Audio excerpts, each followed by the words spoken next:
तो सुनो ऋषिगणों, आगे की कथा सुनो। उसके पश्चात ब्रह्मा जी ने सृष्टि का सृजन किया।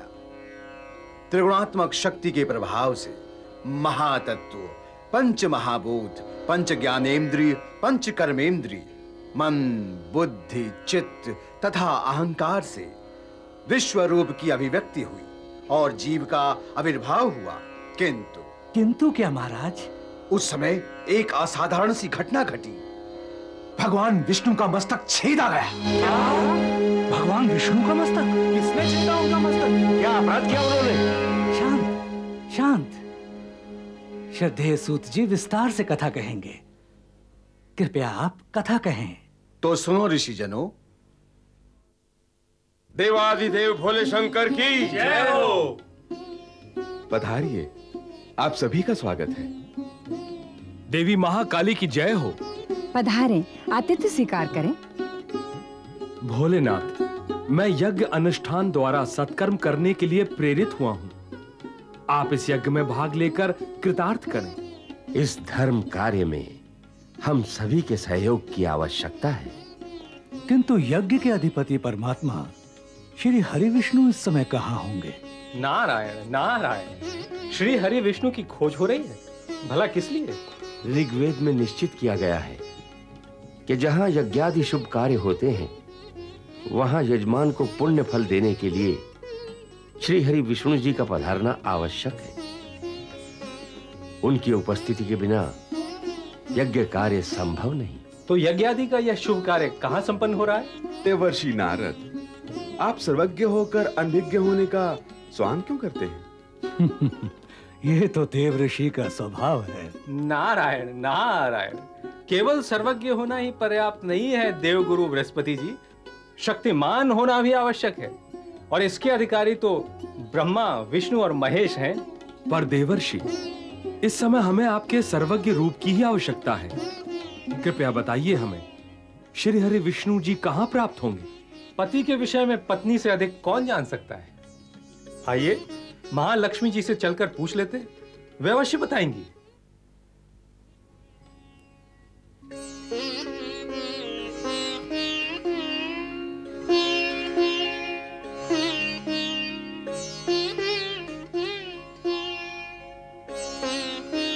हे महादेवी, महालक्ष्मी, भगवान विष्णु के दर्शन हेतु आए हैं हम।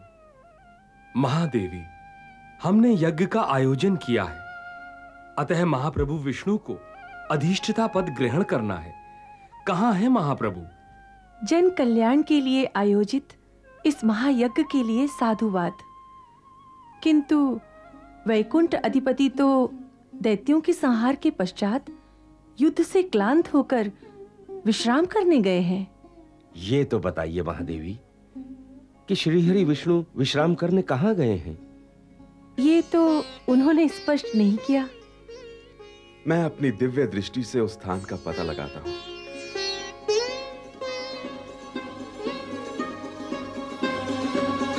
मैंने वो स्थान देख लिया है। सर्वज्ञ तो आप हैं प्रभु।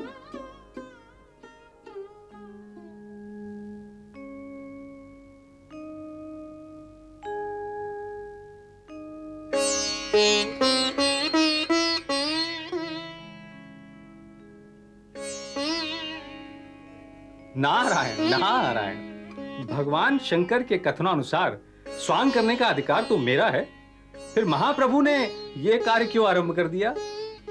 विश्राम में है, जागने में समय लगेगा, हमें प्रतीक्षा करनी होगी।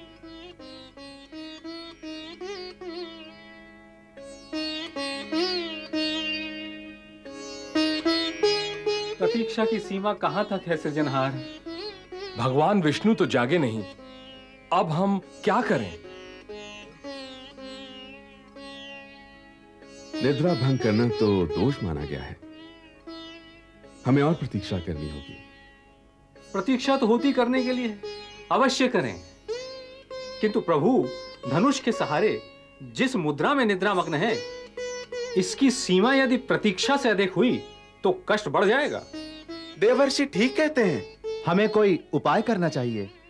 उपाय करने के विषय में सृजनहार से अधिक कुशल और कौन है? नारायण नारायण।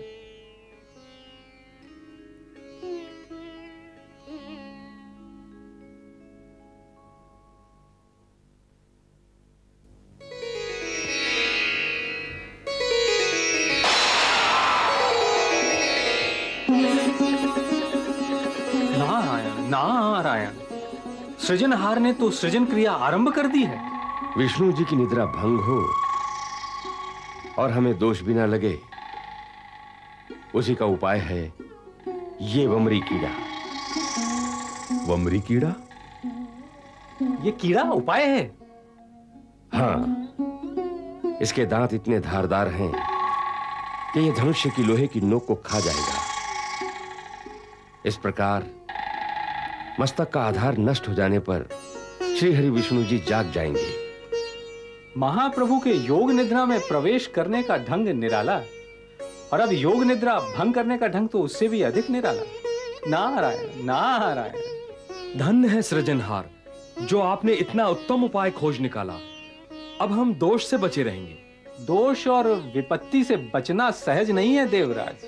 ये दोनों माया के अनुचर हैं, अकारण कहीं भी प्रवेश कर जाते हैं।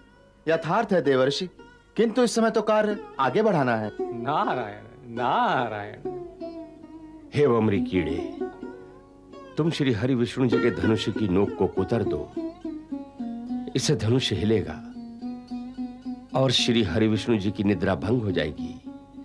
वो जाग उठेंगे। उनके जागने से हमारा यज्ञ संपन्न होगा। ये कार्य शीघ्र करो वमरी कीड़े। हे सृजनहार, किसी मनुष्य की निद्रा भंग करना महापाप माना गया है, और फिर मैं जगत के पालनहार की निद्रा भंग क्यों करूं? रे शूद्र कीट, तू तो धर्म और रीत नीति की बड़ी बड़ी बातें करता है। पाप पुण्य और ब्रह्म हत्या मनुष्य को तापित करते हैं, तुझ जैसे साधारण कीट को नहीं। सत्य कहा आपने, किंतु कृपया ये बताएं कि इस कार्य को पूर्ण करने के लिए मुझे क्या प्राप्त होगा? एक क्षुद्र कीट और इतना मान? इसे धूर्त कहें या बुद्धिमान, इसे कुछ तो देना ही होगा। नारायण नारायण। देना होगा क्या? प्रतिधन अर्थात घूस? निद्रा भंग के दोष से बचने के लिए घूस देने के दोष में लिप्त होना पड़ेगा। हे वमरी कीड़े, यज्ञ में हम तेरा भाग रखेंगे। यज्ञ कार्य करते समय हत द्रव्य अर्पण होते हैं। उसी समय कुछ अंश नीचे गिरते हैं, उसका अधिकारी तू होगा। ठीक है, आप मेरे पिता हैं, मैं आपकी बात मान लेता हूँ।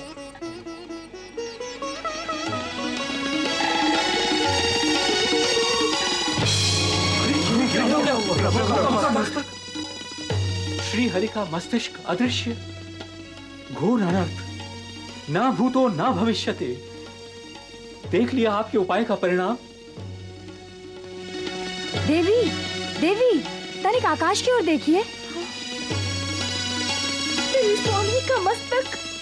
हे प्रभु, मेरी श्राप का फल प्रकट हो गया। यह अशुभ घटना अवश्य किसी की माया का परिणाम है। हे सनातन प्रभु। हे श्रीहरि, आप तो अखंड, अभेद, अछेद हैं, फिर आपका मस्तक कैसे छेदा गया?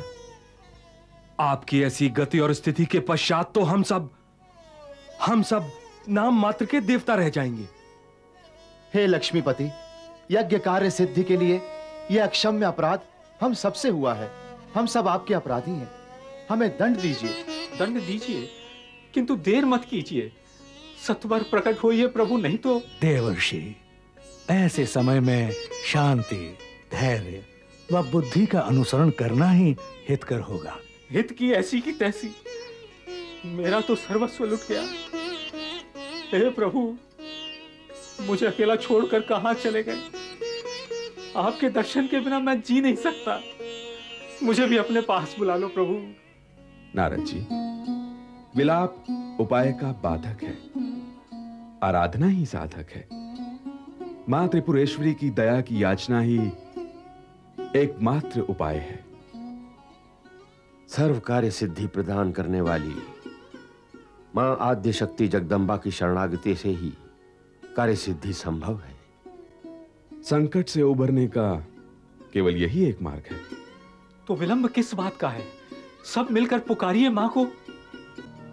विश्वेश्वरि त्वं परिभासि विश्वं विश्वात्मिका धारयसीति विश्वं विश्वेशवन्द्या भवती भवन्ति विश्वाश्रया ये त्वयि भक्ति नम्रा देवी प्रपन्नार्ति हरे प्रसीद प्रसीद मातर् जगतोऽखिलस्य प्रसीद विश्वेश्वरि पाहि विश्वं त्वामीश्वरी देवी चराचरस्य।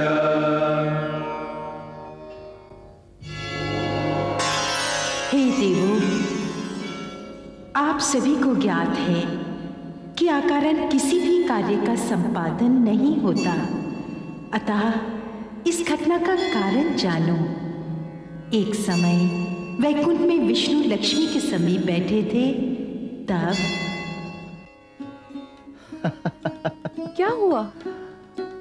मेरा मुख देखकर हंस क्यों रहे हो? यूं ही अकारण कोई हंसता है क्या? कोई कारण तो अवश्य होगा। कारण तो कुछ भी नहीं है। कारण तो है, मेरा मुख आपको कुरूप दिखता है, इसीलिए आपको हंसी आई। अरे अरे अरे अरे, तुम तो परम लावण्यमयी हो। परम लावण्यमयी होती तो आप मेरी प्रशंसा करते, यूं हंसते नहीं।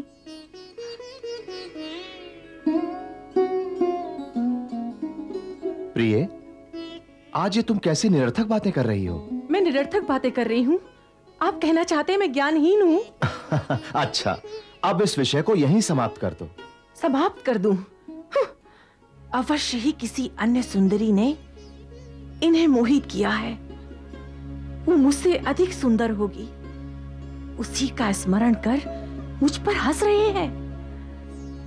अच्छा, अब मुझे ज्ञात हुआ, आपके मस्तक ने मेरा उपहास किया है, इसलिए ये मस्तक धड़ से अलग हो जाएगा। व्यर्थ ही क्रोध एवं भ्रम में पड़कर ये कैसा श्राप दे दिया तुमने?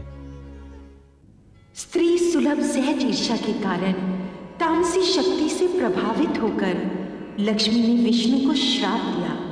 स्त्री के लिए सौत की पीड़ा वैभव की पीड़ा से बढ़कर होती है, इसीलिए लक्ष्मी ने तामसी आचरण किया। तामसी गुणों से प्रभावित होकर स्त्रियों में असत्य भाषण, साहस, लोभ, निर्दयता का आ जाना स्वाभाविक है। विष्णु के मस्तिष्क का धड़ से पृथक होकर अकारण लक्ष्मी का श्राप तो था ही, एक अन्य कारण भी था। हे देवगणों, तुम्हारे कल्याण के लिए इस घटना का संपादन किया गया था। बहुत समय पूर्व महाबाहु दैत्य हयग्रीव सरस्वती के तीर पर मेरे तापसी रूप का तप कर रहा था। बीज मंत्र था रीम। रीम रीम रीम रीम रीम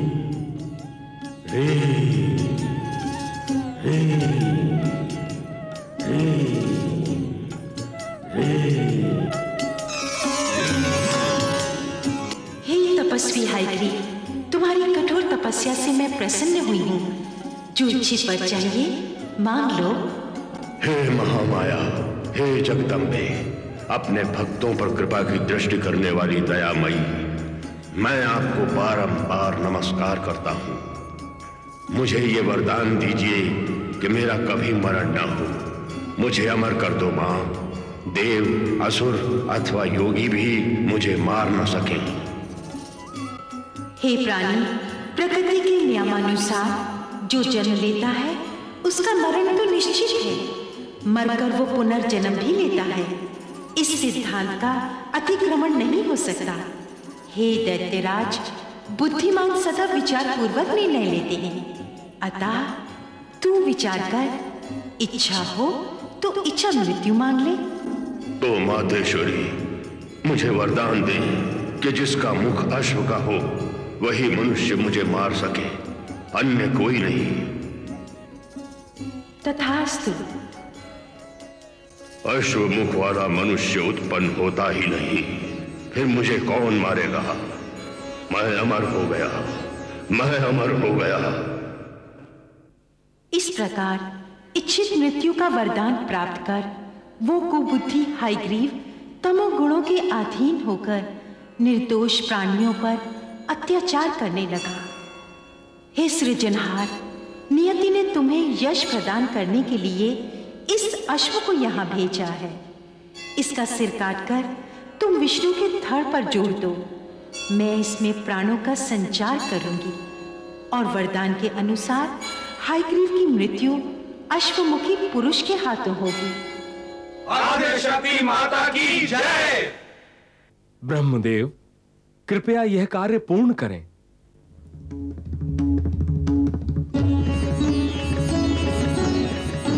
लीजिए।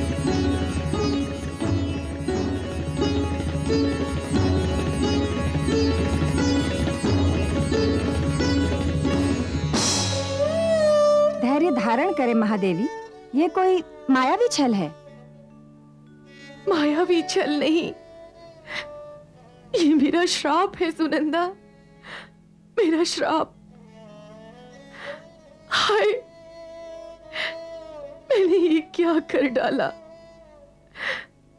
परमेश्वर रूप पति को श्राप दे दिया, क्रोध में अनर्थ कर दिया मैंने। मन में पति के विरुद्ध किसी प्रकार का विचार लाना भी पाप है। मैंने तो महाअनर्थ कर डाला, महाअनर्थ कर डाला। भयभीत ना हो देवी। मां, ये तो होने की रचना है और मानव कल्याण के लिए है। कल्याण कार्य संपूर्ण होने पर विष्णु का मस्तक पुनः जुड़ जाएगा। सुना महादेवी, श्राप अनुग्रह में परिणत हो गया।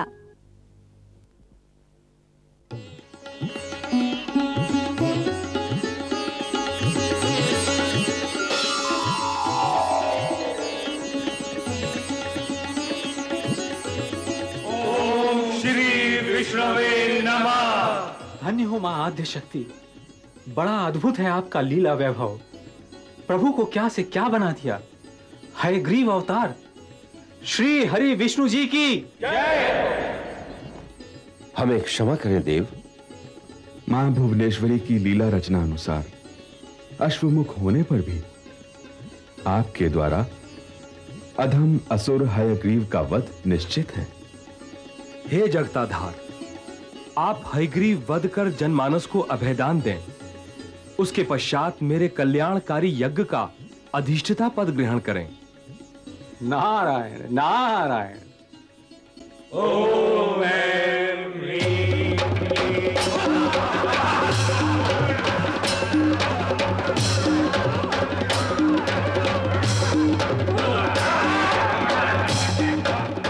मूर्ख, देव धर्म का प्रचार तू ही करता है। हाँ, तो मरने के लिए तैयार हो जा। मैं अपने प्राण भी दे सकता हूँ। सावधान है ग्रीव, तेरा काल आ गया है।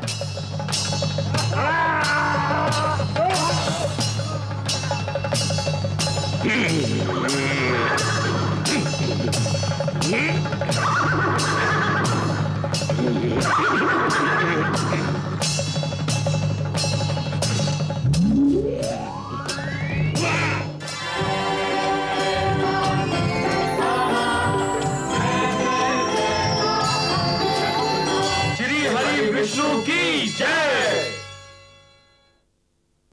शक्रादय सुरगणा निहतेति वीर तस्मिन् दुरात्मनि सुरारिबले च देव्या तां तुष्टुः प्रणतिनम्र शिरोधरां स वाग्भिः प्रहर्ष पुरगोद्गमचारुदेहा देव्या ययात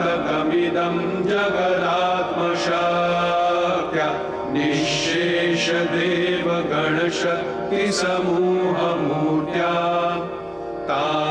तामम्बिकामखिल देवमहर्षि पूजां भक्त्या नता स्म विदधातु शुभानि सानः यस्याः प्रभावमतुलं भगवाननन्तो ब्रह्माहरश्च न हि वक्तुमलं बलं च सा चण्डिकाखिल जगत्परिपालना